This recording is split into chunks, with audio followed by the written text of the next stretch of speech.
Hello everyone. So in this module, we are going to cover the set of irrational numbers. Irrational numbers बोले तो आपके दिमाग में कैसा नंबर्स आता है? √2 आता है, √3 आता है, पाई आता है, लेकिन पाई को हम लोग 22/7 लिखते हैं, which is a rational form. तो ये जो irrational numbers है, ये बड़ा ही fascinating set of numbers है. तो पाई को हम लोग क्यों एक इरेशनल नंबर बोलते हैं? √2 √3 क्यों इरेशनल है? मतलब बेसिकली ये जो इरेशनल नंबर है ये आया कहाँ से? इसके लिए we have to quickly dive into the history of irrational number which is much more interesting. Okay, so to begin with irrational numbers के बारे में हम लोग जब भी बात करेंगे, we will talk about a mathematician named as Hippasus. He was believed to be the student of Pythagoras, और ऐसा भी माना जाता है कि he was a member of Greek Pythagorean mathematician. Pythagorean mathematician, Pythagoras theorem तो हम लोग को पता ही है that it is true for a right angle triangle. अगर हम लोग कोई भी एक right angle triangle ले लें, यहाँ पे hypotenuse square is equal to perpendicular square plus base square, ये हम लोग को पता है.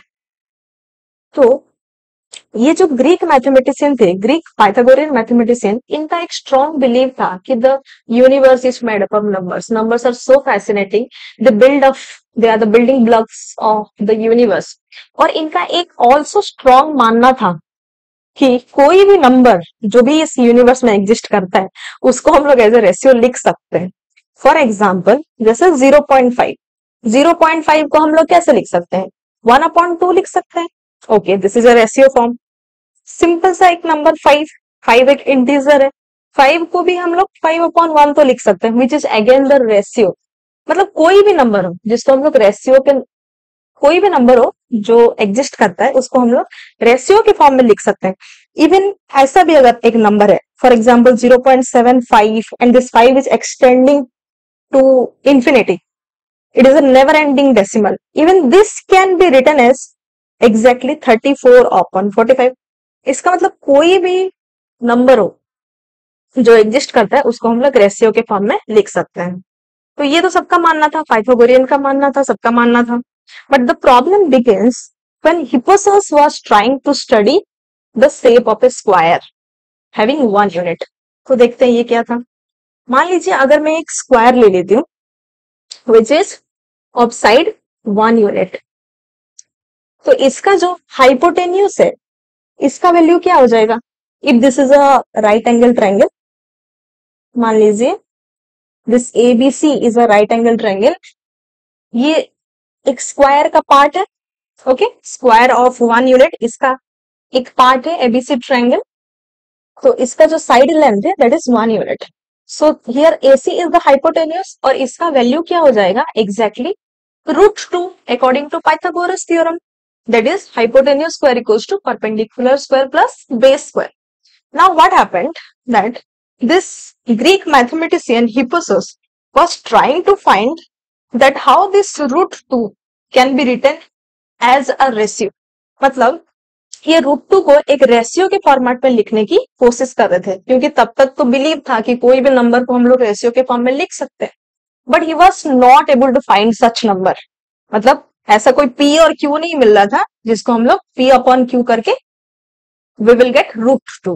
Okay, so instead of giving up, what he has done that उन्होंने क्या करा कि instead of trying to find out that P or Q, he proved that √2 cannot be written in the form of P/Q. Okay, this was a challenge to the belief, to the existing belief कि कोई भी number को हम लोग ratio के form में नहीं लिख सकते हैं. और यहां से पैदा हुआ था the set of irrational numbers जो हम लोग आज भी पढ़ते हैं. Okay, so now the question arises that how he proved that √2 cannot be written in the form of P/Q. Okay, now let us see how he has proved that. Okay, so now let us see that how Hippasus has proved √2 is irrational. तो सबसे पहले हम लोग को ये समझनी होगी कि कोई भी रैशनल नंबर को हम लोग इसके सिंपलेस्ट फॉर्म में लिख सकते हैं. For example 2/3, this is in its simplest form. मतलब 2 और 3 दोनों में एक्सेप्ट फॉर 1 कोई अदर कॉमन फैक्टर नहीं है. 4/8, क्या ये इसके सिंपलेस्ट फॉर्म में है? नहीं है, क्योंकि यहाँ पे 4 और 8 दोनों में 2 is a common factor. Now this can be reduced and written as 1/2. यहाँ पे 1 और 2 में कोई कॉमन फैक्टर नहीं है, so this ratio is in its simplest form. Okay, simplest form का सिंपल मतलब ये है कि if any number p upon q is in its simplest form, then both p and q are co prime numbers.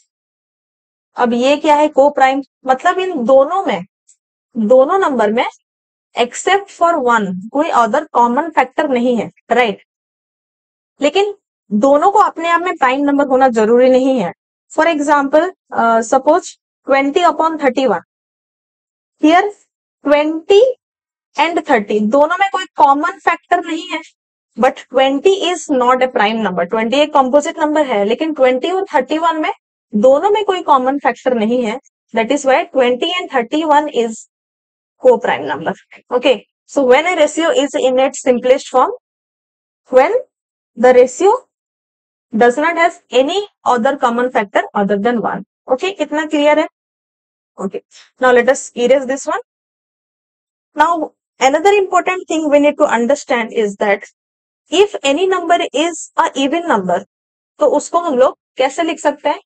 If any number is a even number, we can write it in the form of 2k. For example, 2 is a even number, 4 is a even number, 6, 8, all these are even numbers. So 2 can be written as 2 into 1, 4 can be written as 2 into 2, 6 can be written as 2 into 3, like this. मतलब if a number is a even number, then we can write the number as 2 into some positive integer k, right? तो even number को हम लोग कैसे लिख सकते हैं? If any number is multiplied with 2, then it is an even number. Okay, so with this basic understanding, we can now see that how Hippasus has proved that root 2 is irrational. Now with the basic understanding, let us try to prove that root 2 is irrational by the method what Hippasus did, right? So अगर हमें prove करना है कि root 2 is an irrational number, तो सबसे पहले हिप्पोसस ने क्या करा कि prove this by using the method of contradiction. तो सबसे पहले let us assume that root 2 is a rational number. इसका मतलब हम लोग रूट 2 को p बाय q के फॉर्म में लिख सकते हैं. Here what is important that this p and q must be co prime. Co prime मतलब यहाँ पे p और q में except for one there is no other common factor. Okay, this initial assumption is very much important. तो यहाँ पे इन्होंने फिर क्या किया? Just simplification. q को अगर इधर ले आते हैं LHS में, so this is root 2 q equals to p. Now squaring on both side, root 2 q whole square equals to p square. Root 2 q whole square equals to 2q square equal to p square. Now let us try to analyse this 2q square equal to p square. अभी हम लोग ने क्या पढ़ा कि अगर कोई भी इवन इंटीजर है उसको हम लोग 2 इंटू समथिंग लिख सकते हैं, राइट? तो यहाँ पे p स्क्वायर जो है, this p square equals to 2 into q square. इसका मतलब this p square is an even number. p square even number है, दैट इज वाई. तो ये 2 into some 2 into another integer है, राइट? यहाँ पे q स्क्वायर क्या है फर्क नहीं पड़ता, पर p square is even because this is 2 into some number, right?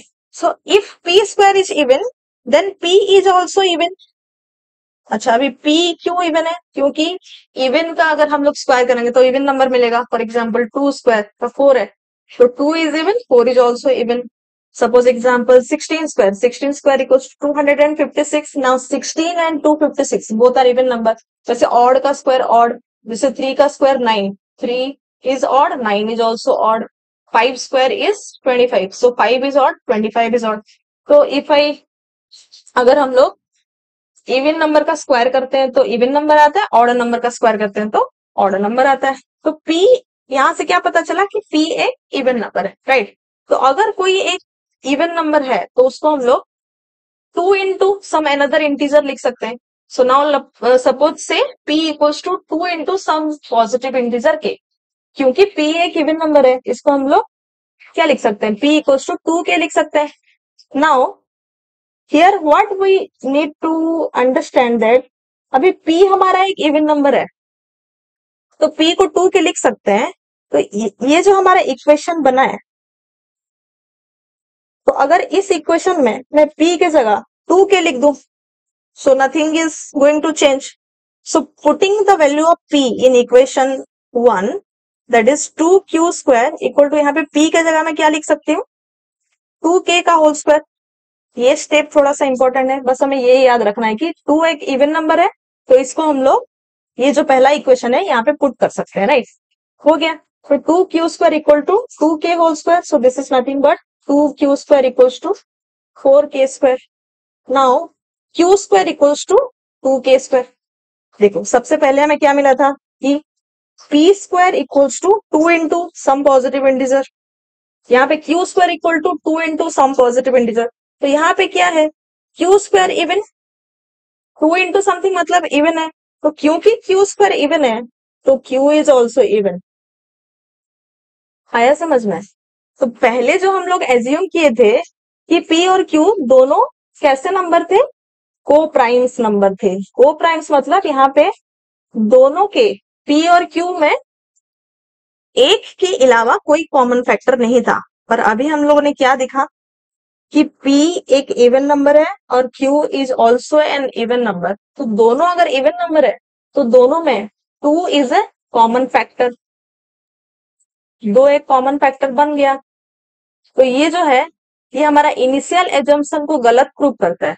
So since whatever we have assumed that is not true, यहाँ पे हम लोग ने उसको गलत प्रूव कर दिया, तो हमारा जो एजम्पशन था वो भी गलत हो गया. तो √2 को हम लोग कभी भी रैशनल नंबर नहीं बोल सकते हैं. √2 is always irrational. Okay, so this is a basic proof, जिस मतलब हम लोग यहाँ पे p और q को इवन नंबर दिखा के भी √2 इज इरेशनल प्रूव कर सकते हैं. ओके